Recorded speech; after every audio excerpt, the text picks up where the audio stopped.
conflict over the weekend, and people are kind of wondering, did that play into it? Was this something that had already been decided? Was it a backup plan? Help us understand when it came together. We had several options going into last night's main event, and with that outcome, that's what we went with. But no, I saw the tweets. There was nothing premeditated. There was no anything there. There was no fake drama. Uriah ran into Conor backstage. I think if you look at the video, Conor gave him like a little pat on the top of the head. I'm used to getting those. And Uriah didn't react well. Fortunately, Uriah didn't turn that into anything more than it could be. But that wasn't premeditated. That wasn't manufactured. These guys don't like each other. And at the end of the day, one's going to represent the United States, one's going to represent Europe. Thanks, Dave. Appreciate it. If I could for Josh, please. Obviously, you were campaigning for the $50,000. You just found out you got it. Tell me how good that feels right now, and what are your plans for that money? My plan for the money is I'd like to buy a house, to answer that question. And how it feels, man, is it feels good. As I told John immediately after the fight, is that my main objective when I'm out there in the octagon now is to entertain and to make sure that I'm putting on exciting fights. And everyone wants to win, and me included. But what's more important for me is to make sure that that I'm here at press conferences to make sure that I have fans talking about my performance and that I'm walking away with no less than $50,000.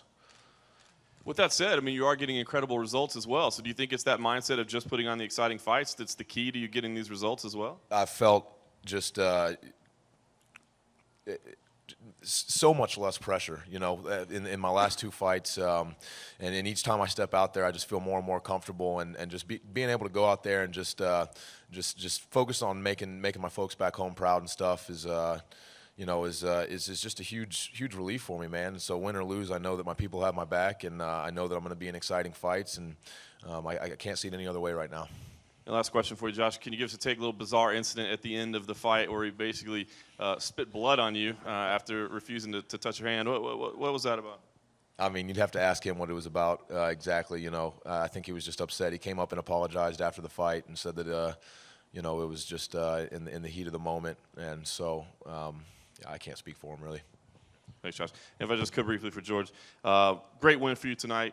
Can you help us understand how much different you feel, or what the difference is between you at 170 and you at 155?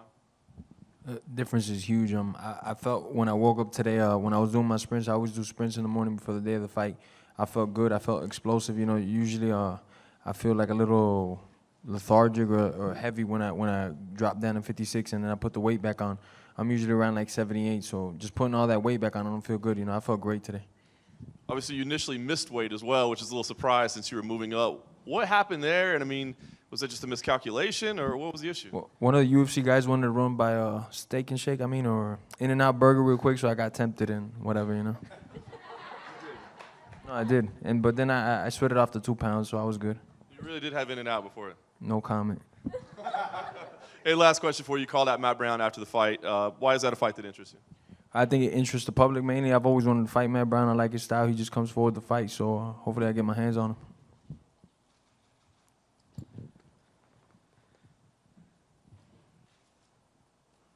Next question, guys. Go ahead, Richard. Thanks, Dave. First of all, question for Dave. Let me ask you about the Sunday night arrangement with Ultimate Fighter. It's the second year in a row you guys have done it. It seems like a great option for fans that can't necessarily land the big ticket on the Saturday night. It is a big venue, and of course it keeps the Ultimate Fighter finales out of the smaller venues where we see them sometime. Can you kind of take us through the business model of that? How big does the Sunday night event have to be for the UFC to say this is the model that works, the back-to-back Well, nights? I think it's twofold. First and foremost, Sundays are great for TV for us. A lot of people were speculating, why didn't we do this on Friday or Thursday or whatever it may be. Sunday's a great TV night for us, particularly on Fox Sports 1. And secondly, we're fortunate to have great partners here at MGM. It made a lot of sense for us to stay here. It made a lot of sense for us. We could use the same octagon, use the same crews. So first and foremost, it was a TV decision, but after that, it made a lot of sense just from a logistics standpoint. Okay.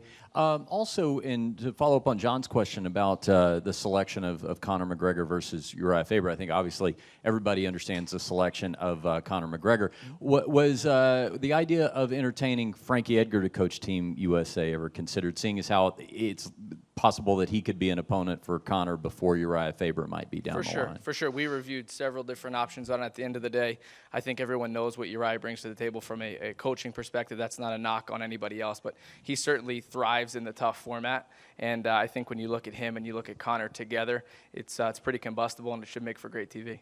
Does Conor have any injuries that need to heal up? Is this an opportunity for him to be on TV and be in the forefront, but at the same time have a little bit of a time Yeah, out? I mean, you saw the fight last night, Richard. He certainly was he was in a war, but he has no injuries to report. But at the end of the day, he was eager to jump back in. He's staying in the McMansion for another 2 months, and I'm sure he's going to hate all of that. So he'll be at the McMansion for another 2 months.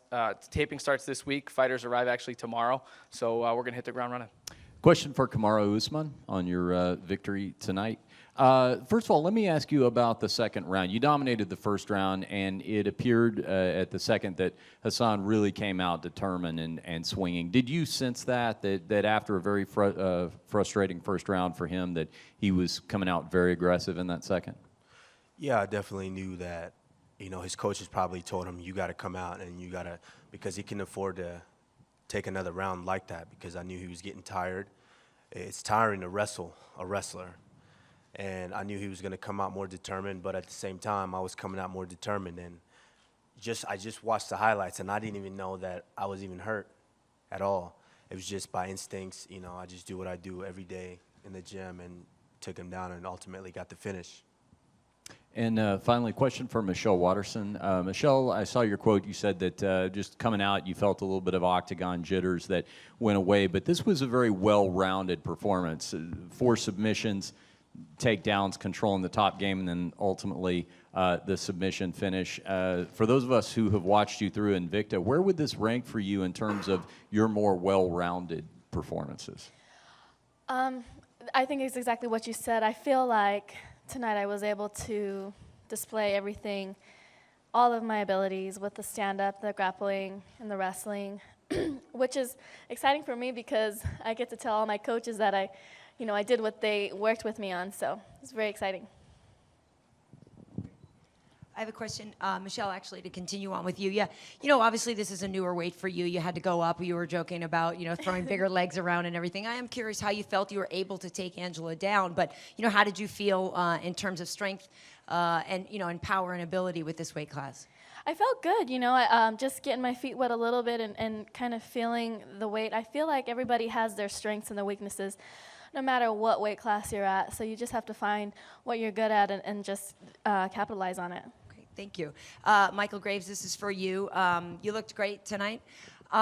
You actually looked a lot better than you did on the show. Now, I'm just curious, did you make a lot of changes after the show, or was it just something about that format of, and performing in front of everybody at the show that was different for you? Why did you seem to be markedly improved this time?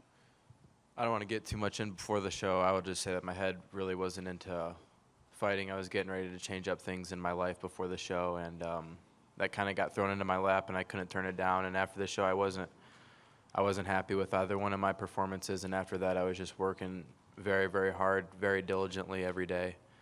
And I'm going to continue to do that. I'm not taking anything away from the organizations that I fought before, but I kind of consider that semi-pro. I consider myself 1-0 as a professional right now. I consider the UFC like the majors, like the MLB or the NFL. So the way I look at it, I'm a rookie. I'm 1-0, and I got a lot of room for improvement, and I'm just going to continue to work hard and do my thing. Well, I'm curious about some of the things that you want to change, and I don't know if yesterday after the weigh-ins, if that was real Bud Light or not. Was it? I don't know. It was. You can't say no comment. You have to answer. I can't say no comment? No. Yeah. Shut up, Josh. No, I'm listening to Josh. No comment. No, Josh. It was a Bud Light can. That's all I'll say. Okay. So, again, this was something that we talked about on the show with you and the drinking thing, and everybody Yes. seems to want to put that on you, and then you come out and drink a beer after the weigh-in. So I was just rolling with it. At weigh-ins, I felt very confident. I felt like I was going to go out there and win the fight and do my thing. And I'm looking to make a name for myself in any way I can. I'm looking to stand out, show out. And I was happy with my performance. I don't want to take anything away from Vicente, but I feel like I could have opened up a lot more. Whenever I don't finish the fight, I kind of feel like I lost in a way, as dumb as that may sound. So my cardio surprisingly, I kind of got tired in the third round, which I worked very diligently on. I mean, I was doing a lot of running and swimming, which I never really done before. I mean, all the time. So maybe it was my nerves. Maybe it was like the experience factor. I'm not really sure, but I'm just going to continue to work on it. And every time I go out there, I'm going to look to finish. Was that choke anywhere close? Yeah, it was close. Yeah, you know, he was throwing some knees too. I was I was trying to shake. I was trying to do a kind of trying to like sit out a little bit, and I know that's his choke too. I've studied film on him. He got one of my teammates, Nate Coy, in the show with that same choke. I know that's his move. So when he got me in there, I was very aware, and me and my coach Lebo have been practicing on that. So I was able to get out and turn it around.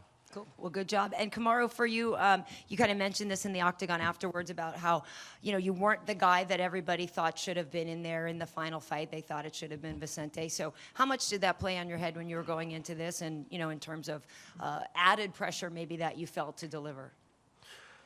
Not so much added pressure. It was something that, you know, a little bit, it was a little tough to swallow initially. But, you know, like I mentioned, not everyone's always going to believe in you. But the people that counted, which was myself and my manager, we believed in me. And so I just had to go out there and prove everybody else wrong. So what did they all say to you right afterwards then? I'll disclose that later. Oh, yeah? All right. I'll ask Sugar. Thank you. Hi, question for Graves and Usman again. Just kind of going off what Karen said. What did you take away from your experiences in Tough, and how did that help you going into this fight? What I took away from it, it's, you know, I've been a wrestler since I was 15 years old, and just being a wrestler and being in the seasons, you have to be able to make weight each and every week, every weekend, make weight, and then it's 1 hour turnaround. You make weight, you got to wrestle in an hour, and it's a tournament that lasts all day. So sometimes you might wrestle 6, 7 different times during that day. And so it wasn't that big of an adjustment for me to make the weight, you know, in a rapid succession like that. You know, but the thing is, ultimately, it's a fight.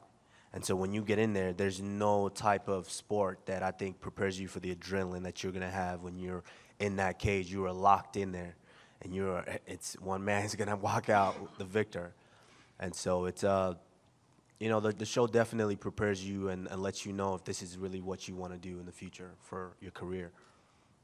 And the same again for Graves. Kind of what I got, kind of similar answers before. The show just enabled me to have a different outlook on the game and in life in general. Since the show, I've just been changing things up. Just been trying to improve little baby steps every day, whether it's just, you know, a workout at the park or going to the gym. Every day I'm looking to improve. Like I said, I look at myself as a rookie, and I feel like my potential is very high, so I'm just going to continue to work. Thank you. Dave, will Magalhaes face any kind of disciplinary action for spitting blood in Josh's face? You know, we're going to talk about that tomorrow when we get back. I know that they cleared the air backstage, so we're just trying to get some more facts on what was going through his mind at that point, if he was clear-headed and whatnot. But clearly, we don't condone that type of behavior. We're all about sportsmanship, and that wasn't any chance of display there at all. Cool. Michelle, for you, I know you are looking for a title shot in the very near future, but is there anyone you want to face next, coming up? I'm over here, by the way. How you doing? Oh, okay. I was looking for you. I don't have anybody in mind. I would like to get into the rankings. I know I'm moving up from 105 to 115. So, yeah, I'd like to get into the top 10 and make the ranks. Thanks. Down here in the front, Christoph, for John Morgan.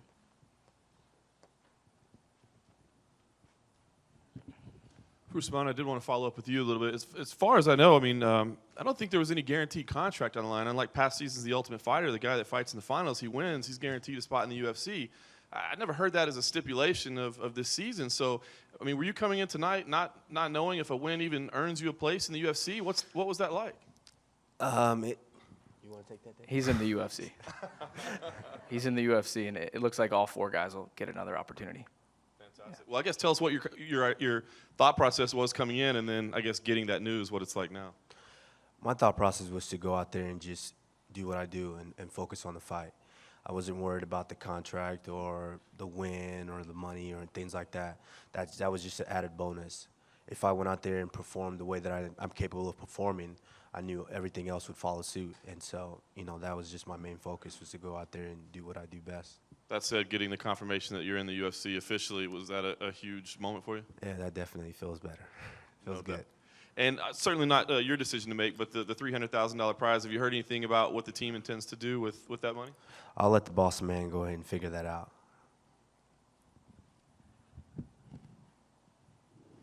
Any other questions? All right, so what I'm going to do is I'm going to let this group go. Wonder Boy's about 5 to 10 minutes out. We'll resume the press conference when Steven gets here. Thank you, guys.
All right, guys, we're going to get started again with Stephen Wonderboy Thompson. Congratulations, Stephen. You got $50,000 in your bonus. One update for you.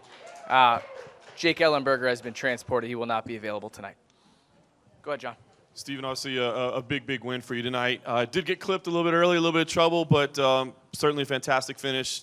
Just give us your thoughts overall on the performance. Yeah, I felt great, very calm going out there in the first round. I knew what he wanted to do. I just didn't give him a chance to do it. He wanted to close the gap, get me up against the cage, take me down. So I tried to keep him at the end of my feet, my hands. Somewhere in there, in the scuffle, he must have hit me with something. I don't remember. I have to go back and watch. But I was still coherent. I didn't go out. My legs gave way. So I just recovered really well and, got him to the fence, got back out to where I feel comfortable, and knocked him out.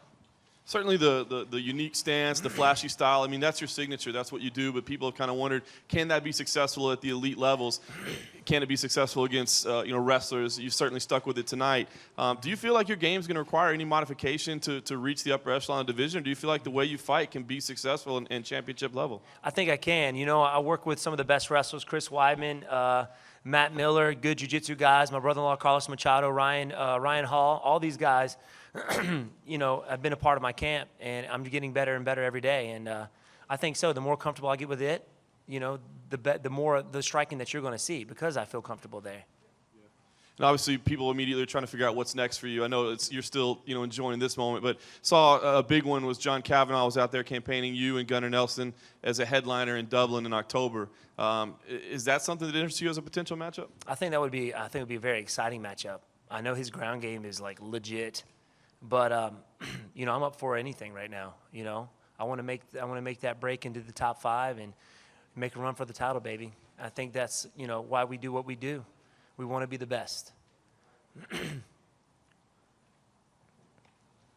needs a mic? Richard, you need one?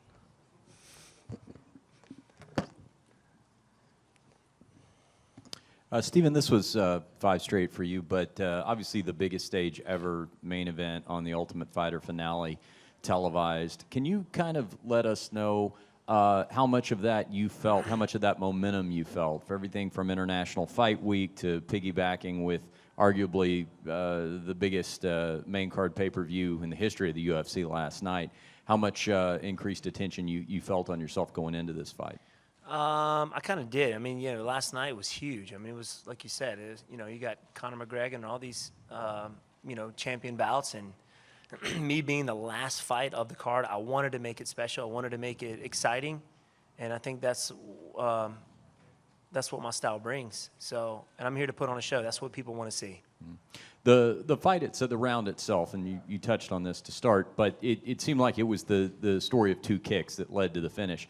The first one obviously had Jake seriously dazed. Without him being here to answer for himself, I mean, did you sense that at that point he was, from the first kick to the second, he was just kind of never really all there? Yeah, I was listening to my dad, actually, my head coach in the corner, and he sees a lot of stuff outside the cage, maybe that I don't see inside. So I heard him say spin. I know exactly what that means when he says spin. So when I hit him with that first one, I knew it dazed. I knew it hurt him. I didn't want to go in and go crazy. And then next, sometimes you go in there crazy. They recover very well. I just let them back up and did it again, and it worked, man. So that first spin hook kick definitely helped out with the second. Finally, for you, when you saw UFC 189 last night, the main event, and Sinead O'Connor and Aaron Lewis come up on those risers, did you wonder if those platforms could be rented for the weekend and it was too late to get Tenacious D on there to play your entrance? That would be awesome to have Tenacious D out there.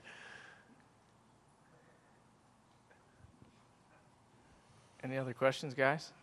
Raymundi, Sean, Adam, anybody?